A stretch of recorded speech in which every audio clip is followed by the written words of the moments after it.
Padre, del Hijo y del Espíritu Santo. Amén. Amados hermanos en nuestro Señor Jesucristo, con este primer domingo de Adviento se inicia el nuevo año litúrgico que gira sobre los dos ciclos, el de Navidad, con el cual nos preparamos con estos 4 domingos de Adviento, y el ciclo de la Pascua de Resurrección de nuestro Señor, y ambos con una preparación. Los 4 domingos de Adviento, los 40 días de la Cuaresma, y por eso en esta preparación la Iglesia, a través del color morado de la liturgia, nos lleva a la mortificación, al sacrificio, a la abnegación, para que así nos preparemos en este caso a la natividad de nuestro Señor o Navidad. Y por esto este periodo del Adviento, que quiere decir el advenimiento de ¿quién? Del Emmanuel, de Dios con nosotros, de Cristo encarnado que nace del seno virginal. Y por eso todo este tiempo es de preparación. 4 domingos que presagian los 4000 años de espera y de preparación que hubo en el Antiguo Testamento, desde Adán hasta la encarnación del Verbo. Y por eso esa cifra de 40, 4 domingos, 4 semanas, 4000 años, los 40 días de ayuno de nuestro Señor, porque están íntimamente relacionados con todo ese periodo que tuvo de espera, de compás, de preparación del pueblo elegido hasta que venga el Verbo encarnado, el Mesías, Yeshua, el Salvador. Esa es la significación litúrgica, mística, espiritual y sobrenatural del Adviento y del motivo de los 40 días, de las 4 semanas, de los 40 días de ayuno, todo como preparación a un evento importante, y en este caso la Natividad, en el caso de la Pascua con la Cuaresma, con la Pascua, la resurrección de nuestro Señor, y nuestro Señor antes de iniciar su apostolado público, que se preparó 40 días y 40 noches en el desierto. De ahí entonces esa idea de cuarentena, de cuaternidad, si queremos decir. Y vemos, oh sorpresa, sin ser tanta sorpresa, porque ya estamos muy advertidos, nos preparamos a la natividad de nuestro Señor con esta pequeña Cuaresma, podríamos decir así, y oh sorpresa litúrgica, apocalíptica, una vez más inicia la Iglesia con un texto apocalíptico, paralelo con el de San Lucas, el de hoy, al del domingo pasado de San Mateo. ¿Cómo puede ser eso? ¿Cómo se más? ¿Por dónde le entra el agua al coco? ¿Qué significado tiene? La Iglesia es pesimista. La Iglesia profetiza de desgracia. Eso dirían normalmente todos aquellos despistados. Y esos despistados son mayoría, litúrgica, teológica y exegéticamente. Andan más despistados que los judíos con las profecías entre las manos. Prueba de la judaización del clero. De otro modo no se explica. Se den o no se den cuenta, sean conscientes o inconscientes. Pero los hechos ahí están. Y la Iglesia nos trae este pasaje apocalíptico. ¿Con qué hecatombe comienza? La consternación, señales en el sol, la luna, las estrellas, y en la tierra consternación. Porque el universo se tambaleará, hecatombe universal, cosmológica. Pero esa es la parte de la señal de que nuestro Señor está a las puertas, de erguirnos, levantad las cabezas, pues vuestra redención está cerca. Pero no hemos sido redimidos.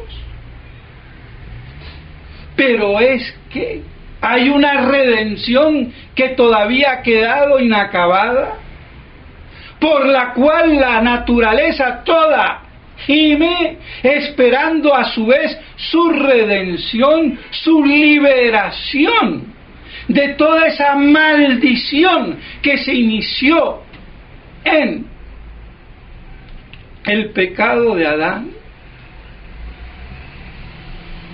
por un pecado de gnosis, porque toda la cuestión religiosa, mis estimados hermanos, se resume a la divinización del hombre.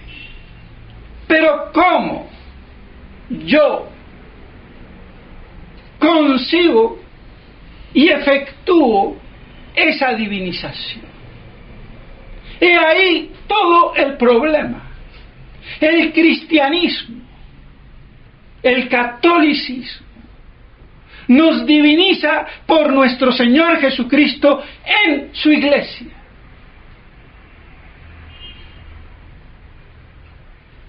Esa connotación eclesiológica social del cuerpo místico de Cristo en la iglesia, por Cristo.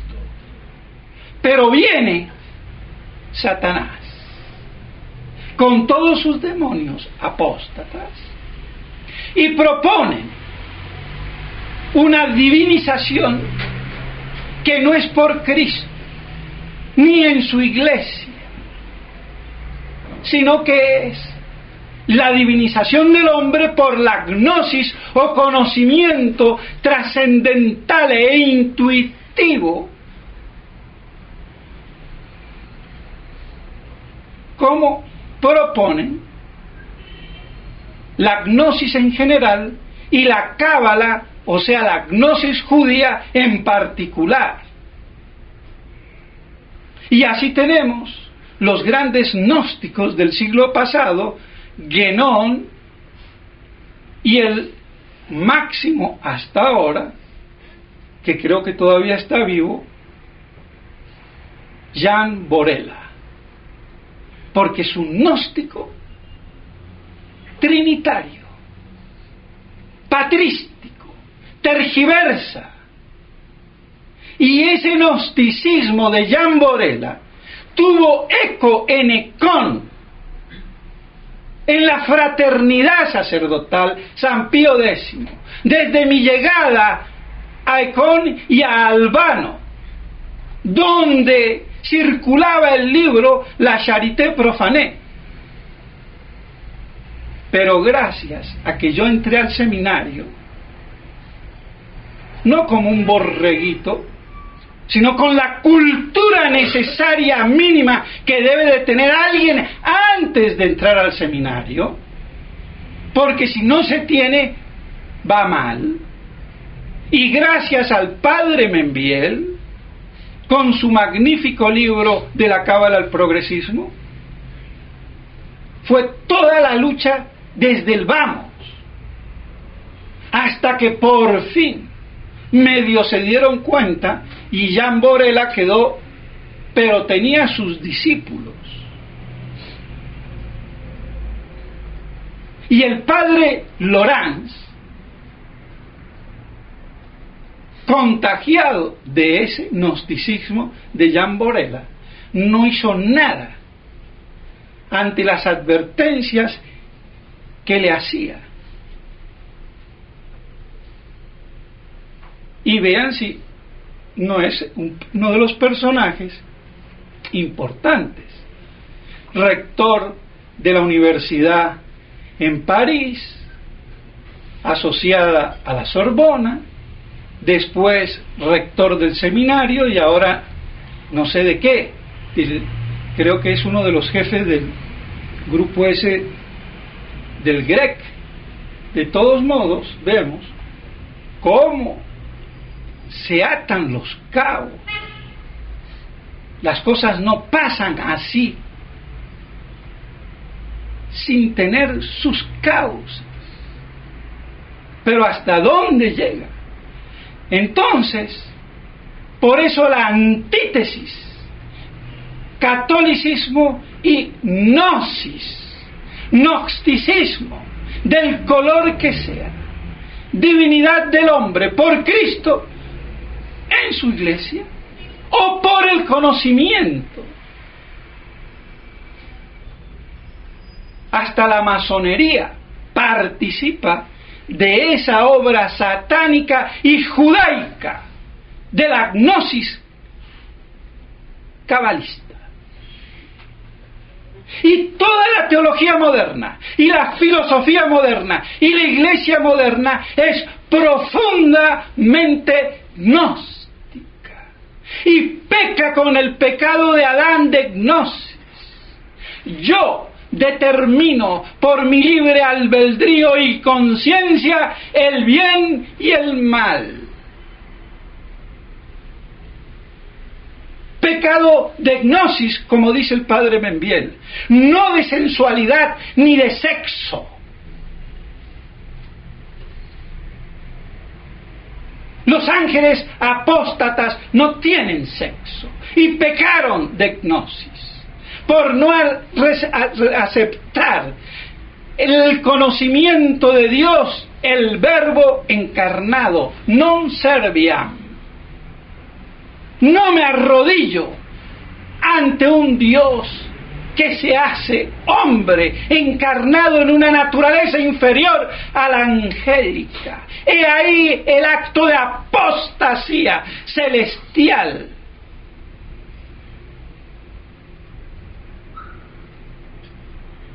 Está clarísimo. Para el que tenga entelequia, inteligencia, ciencia y exégesis teológico, exegético, patrística.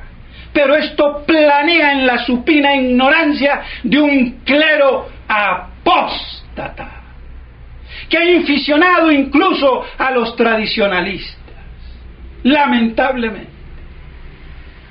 Y a las reacciones o pseudo reacciones que quedan convertidas en eso cuando no se tiene la visión del conjunto apocalípticamente esbozado.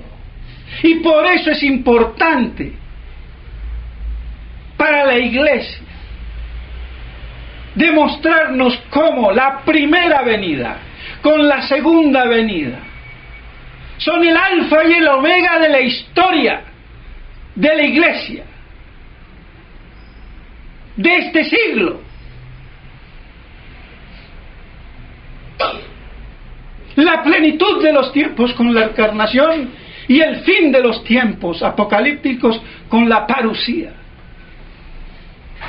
Pero que no es el fin del mundo, es el fin de los tiempos, que es muy distinto. ¿Y por qué la Iglesia asocia, combina estas dos venidas? Porque la primera sin la segunda quedaría trunca, quedaría decapitada.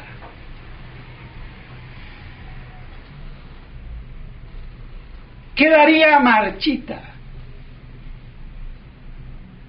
Así de sencillo y de claro. Por eso son complementarias y son como las dos caras de una misma moneda o misma realidad en sus dos vértices culminantes.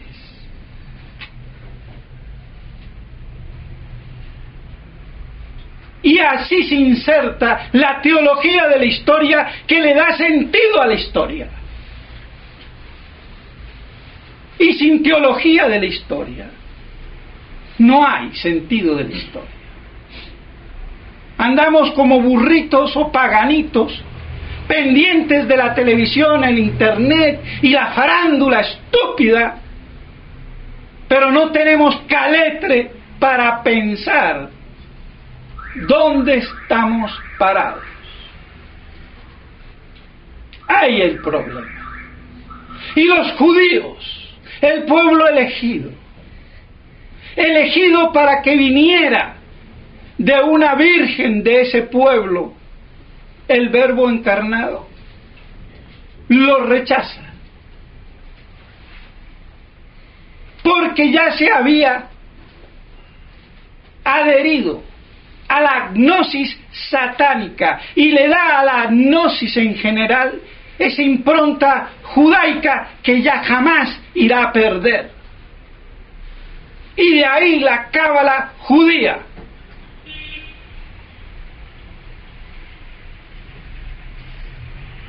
Y por eso inspira a la masonería, que ya no tienen descaro de mostrarse, porque ya tienen el poder.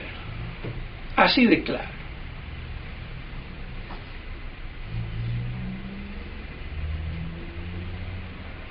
Y a los católicos nos está pasando igual o peor. Ellos quisieron, por decirlo así, la segunda venida en gloria y majestad, carnalizándola políticamente en beneficio propio y no de toda la humanidad a través de ellos. Se lo apropian, lo carnalizan y ahí tenemos el deicidio y el judaísmo diabólicamente consumado. Y los católicos nos estamos quedando al revés con la primera venida y la parusía ni se sabe.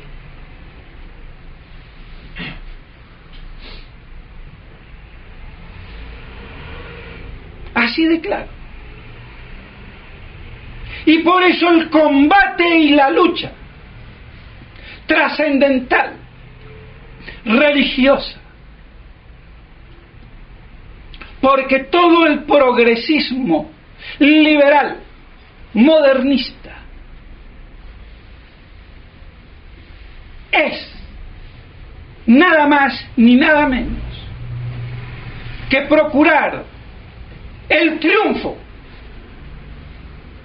de la Iglesia, concebida como ellos la conciben, sin dogmas que dividan, en esta tierra por las fuerzas históricas, es decir, por obra del hombre, sin intervención divina, sin parusía. Y proponen el Edén tecnológicamente orquestado. Pero eso mismo piensan los tradicionalistas, que pretenden restauraciones falsas, polarizando también la esperanza verdadera en la parusía y su póster milenio. Antes, como el demonio, anticipa todo. Es la mona de Dios. He ahí la cuestión. A ver si entienden sin nombrarlos, para que no se vea que es una cuestión de personas, sino que es teológica, religiosa. Y dejan de servir las potestades judaicas de Satanás. Y hablo de los tradicionalistas, que son antiapocalípticos y antimilenaristas, que no hay derecho.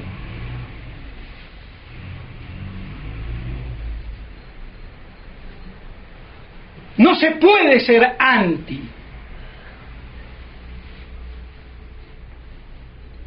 Es lo menos que se puede decir. Y el que lo es porque ya tiene en sus venas la veta judaico-satánica de la interpretación de la historia, de la teología de la historia y de la religión. Soy yo el que procuro el triunfo. No es Dios interviniendo, cortando la historia, sin que sea el fin del mundo, pero el fin de esta historia, de este siglo, que apostata de Cristo y de su iglesia. Y de ahí la confrontación radical. Judaísmo gnóstico, progresista, modernista, liberal o catolicismo puro, católico y romano. Y ahí la gran lucha. Pero como estos se han apoderado de la cátedra de Pedro, ¿qué queremos? Y por eso ese odio judeo-teológico que hay, de parte de ellos, consciente o inconscientemente, en vez de con humildad reconocer su supina ignorancia y ponerse por lo menos a meditar. ¿Pero qué hacen? Combaten la verdad. Son judaicos, conscientes o inconscientes, y que le caiga la piedra que le caiga. Y no voy a dar nombres, pero ya lo sabemos. A ver si recapacitan con este inicio del año litúrgico y lo que nos propone la Iglesia, a ver si de una buena vez se les cae la escama, o si no, que se aclare el problema. Yo estoy del bando del enemigo, y entonces combatamos de frente y hasta morir, porque Cristo es el que vence. No hay más.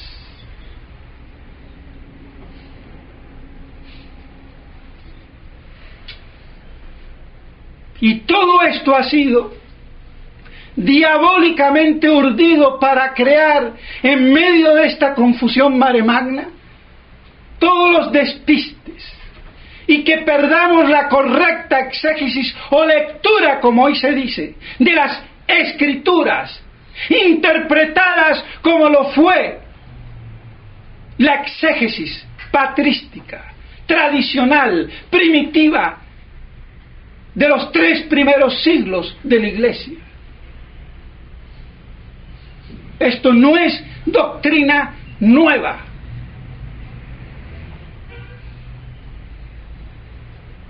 Es doctrina que se dejó de lado, que se eclipsó. Y por haberse eclipsado, la Iglesia también se ha eclipsado. Y vemos lo que pasa hoy. Y el demonio reina en las tinieblas. Por eso el Evangelio de hoy, después de esa hecatombe, de esa consternación del sol, la luna, las estrellas, y en la tierra, ¿qué nos dice? Hecatombe universal. Y inmediatamente nos dice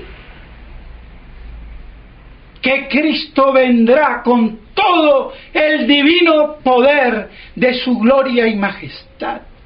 Erguíos, esto es para vuestro bien, vuestra redención ha llegado.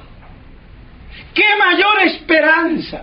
Y estos imbéciles vienen a decir que los apocalípticos y los milenaristas son pesimistas. Los pesimistas son ellos, son unos criminales. Inconscientes o conscientes, poco me importa. Criminales. Matan la verdadera esperanza y no les ha salido nadie al paso.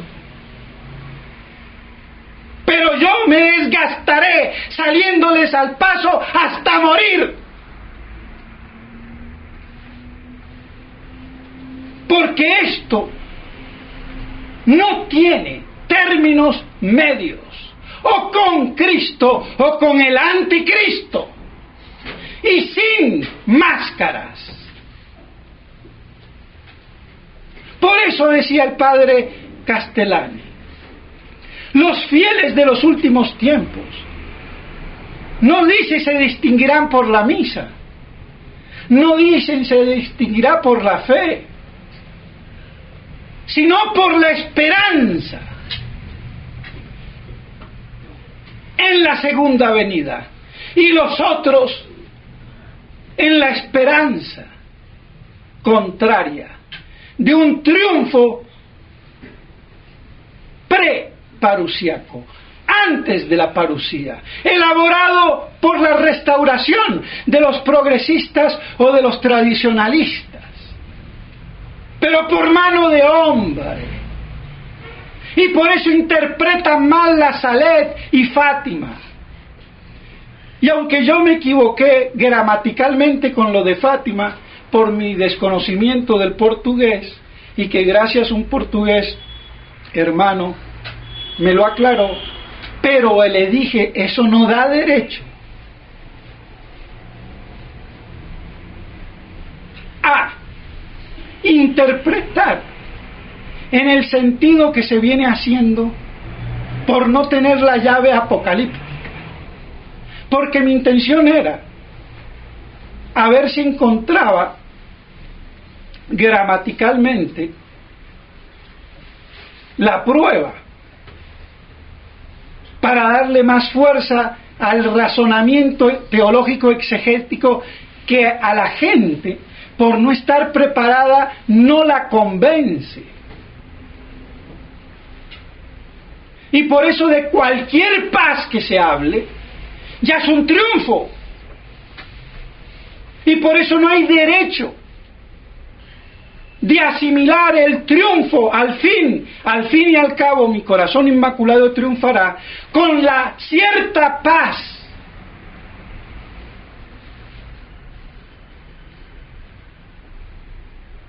¿por qué? Porque Nuestra Señora, cuando promete que acabará la guerra, la Primera Guerra Mundial, y que si no le hacen caso habrá una segunda peor, la Segunda Guerra Mundial, con Rusia que esparcirá sus errores, el comunismo que es el humanismo ateo,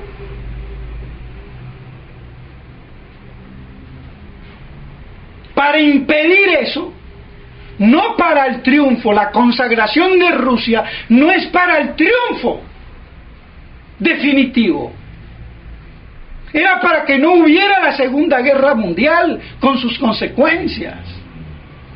Aunque hubiera sido hecho a tiempo y en las condiciones, no procuraba un triunfo, Lo que evitaba era una desgracia, que es muy distinto. Pero estos animalejos, como cualquier triunfo, para ellos ya es la gloria, ahí está. Y peor, si esa consagración no se hacía a tiempo, y ya era a destiempo, después de dada la señal que la dio el 25-26 en la noche de enero del 38, que ya comenzarían los males, entonces toda otra consagración bien hecha o a medias sería ya tarde. Y por eso quizás Nuestra Señora dijo que el Santo Padre consagrará Rusia y habrá un cierto tiempo de paz. Como decir, aunque me la consagren tarde, porque ya di el signo y se cumplió, y hubo la Segunda Guerra Mundial, pues que Rusia no se coma toda Europa, se frenó la belicosidad. Y después vino un periodo de cierta paz de la Guerra Fría. Pero no obstante los errores de Rusia, su comunismo ateo que hoy impera por el mundo, eso no se frenó, sigue galopando. Entonces, una cierta paz, habiéndome hecho a medias las cosas. Soy tan buena que aún tardíamente, pues algo les concedo. Pero no voy a confundir eso con el triunfo pleno y total de Cristo Rey el día de su parucía. Y es que ni aún hecho en condiciones que ella lo pedía, era ningún triunfo, era evitar la Segunda Guerra con todas las consecuencias. Y contra los hechos no hay argumentos. ¿Y eso quién lo hizo? Pío II en el año 52, habiéndolo hecho en el 42 sin nombrar a Rusia al mundo, y que Sor Lucía dijo que eso no valía. Después la hizo nombrando a Rusia, pero él solo la consagró a medias, pero la consagró. Entonces a medias una cierta paz. ¿Cuál? Esa tregua de Guerra Fría. Y no seguir diciendo que hay que consagrar a Rusia para obtener el triunfo del Inmaculado Corazón. ¡Por Dios! Nunca jamás la Virgen habló de eso. Habría una contradicción in terminis en la misma profecía de Fátima. Sería contradictorio. No se dan cuenta. Como no se daban cuenta los judíos. Satánico. Creo que queda clarísimo. Y además, toda profecía privada, aún avalada por la Iglesia, se debe referenciar e interpretar dentro de la armonía del esquema de la profecía pública que es el Apocalipsis. Y como de eso el clero, ni poco ni mucho, entonces, ¿qué pedimos? Peras al olmo. ¿Pero por qué combaten? Aún los tradicionalistas, los monseñores, de la fraternidad, divididos dialécticamente, porque están judaizados y quieren ser los Superman, los Quijotes que van a hacer triunfar a la Iglesia. La Iglesia va a una hecatombe en este siglo, y por eso viene Cristo. ¿Y el triunfo cuándo será? Después, no antes. He ahí el kit de la cuestión, el nudo gordiano, el problema exegético, y de ahí toda la oposición, lucha, encono, odio. Pero hay que estar bien parqueados, porque nuestro Señor nos dice en la epístola, en el Evangelio de hoy: erguíos, porque cuando veáis esta hecatombe cosmológica, el Mesías vendrá con todo el poder de su divina majestad. Y erguid la cabeza, porque vuestra redención ha llegado. Será la plenitud del reino, porque lo dice el mismo texto de hoy. El reino de Dios está cerca cuando veáis la higuera reverdecer. Nos da ese símil, esa semejanza, esa comparación, esa señal. Está a las puertas el reino, pero ¿no hemos dicho que el reino son los curas, el papa y toda esta marencoche? Ese es el reino incoado, el reino pleno de Cristo. Es la iglesia unificada en Cristo, un único pastor y un solo rebaño en el milenio, no antes.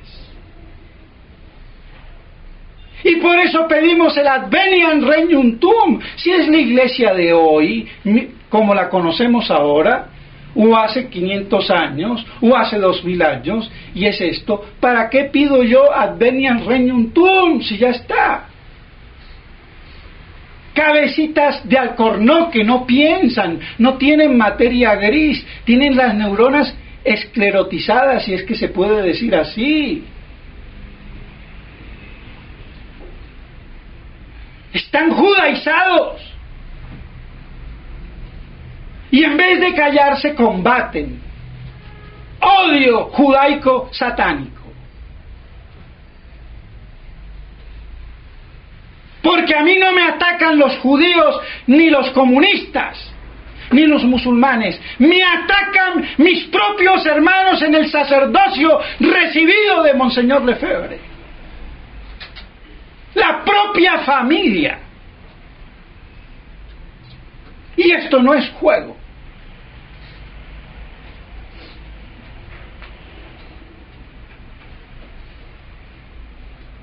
He ahí el problema. Por eso me echaron de la fraternidad y por eso me siguen combatiendo dentro de la fraternidad y fuera de la fraternidad. Pero yo estoy con Cristo. Ellos están con el anticristo. Y si no se han dado cuenta,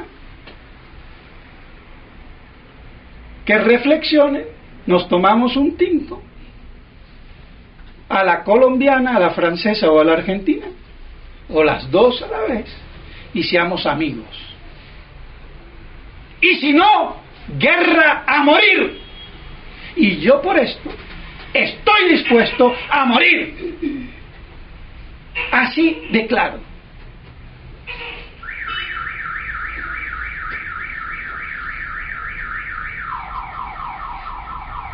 Por eso dicen las Escrituras que cuando vean la señal de la higuera, y la higuera representa el judaísmo, y la higuera reverdecida también representa el Estado de Israel, desde el 47 o 48, como muchos de ellos ya lo interpretan, y por eso dan 70 años para que venga el periodo de ellos, y eso daría el 2017, por eso hablan alrededor de ese. A mí no me gusta poner años, me basta, sin conocer ni el día ni la hora, saber que si la higuera reverdece, es que Cristo está a las puertas. ¿Cuánto se demore?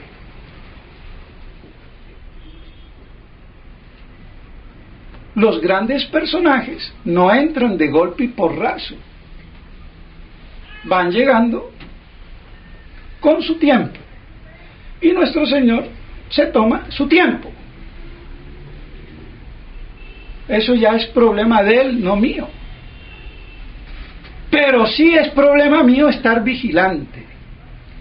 Y no claudicar y tener la lámpara encendida.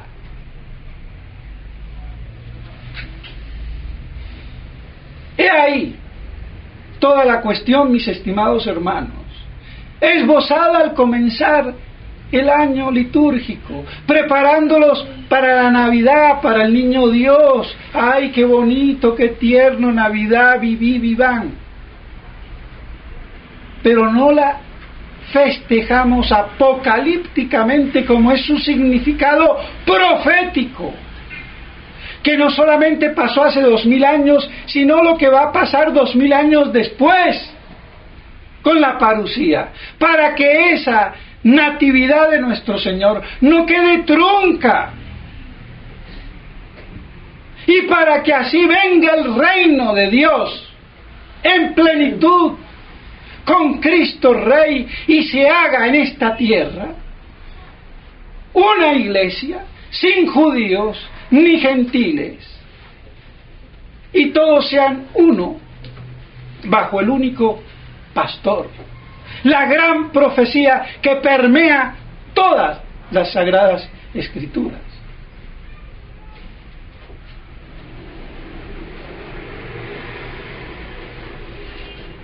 Pues bien, mis estimados hermanos, que así nos preparemos apocalípticamente y no sentimental y un poco puerilmente la Navidad, como niños que confían en su Padre, pero no como niños tontos, no con ese sentimentalismo pseudoprotestante o protestante o como sea,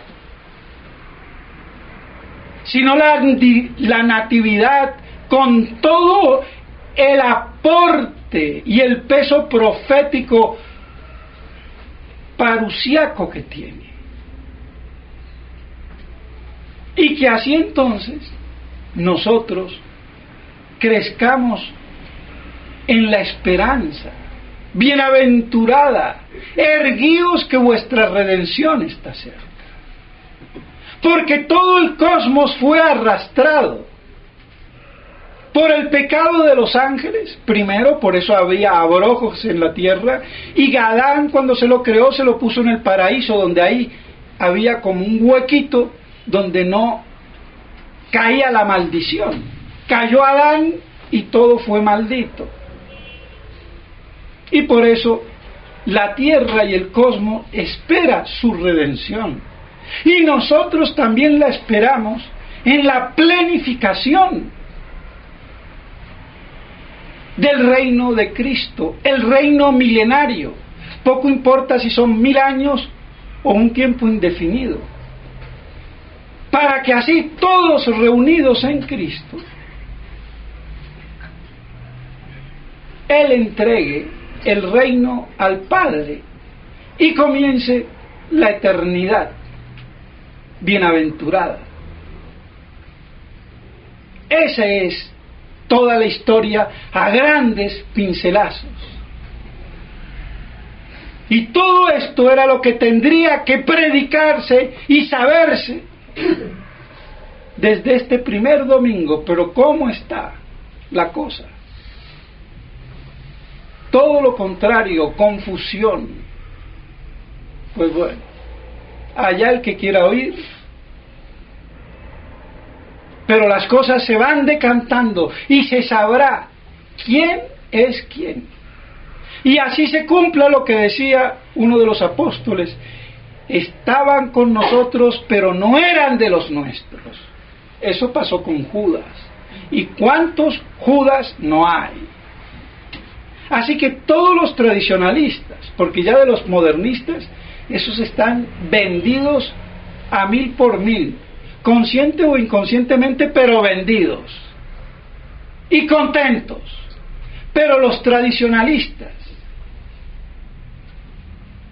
también se dividirán si son apocalípticos o no.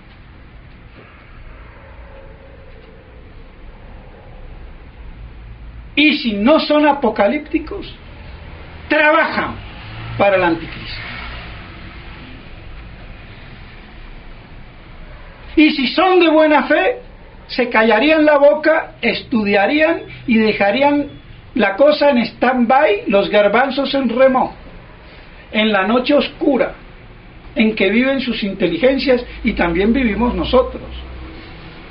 Pero tratemos de tener la luz de la fe que ilumina y que no se apague la llama. Pues bien, mis estimados hermanos, que estas cosas sirvan para que se clarifiquen las cosas y se decanten. Y así saber si estamos con Cristo o con el anticristo.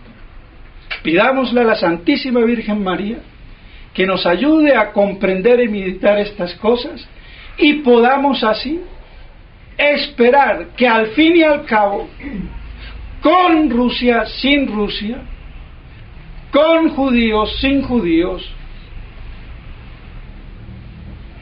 triunfe el Inmaculado Corazón de María, cuyo triunfo no puede separarse del triunfo de Cristo Rey. Así de sencillo y de claro.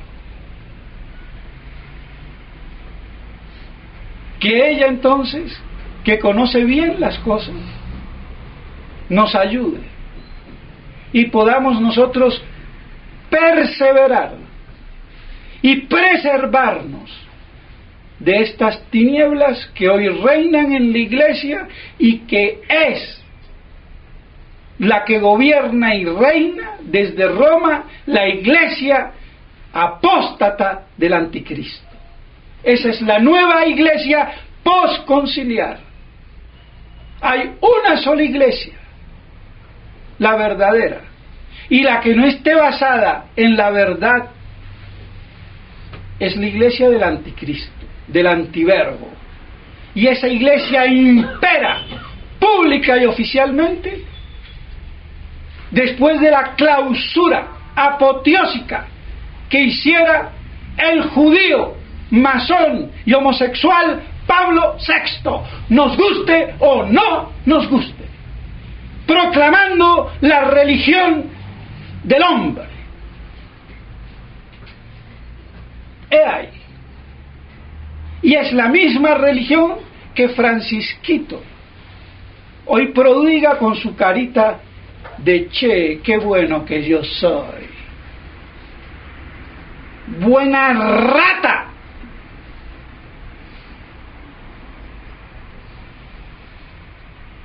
Apóstata. No cree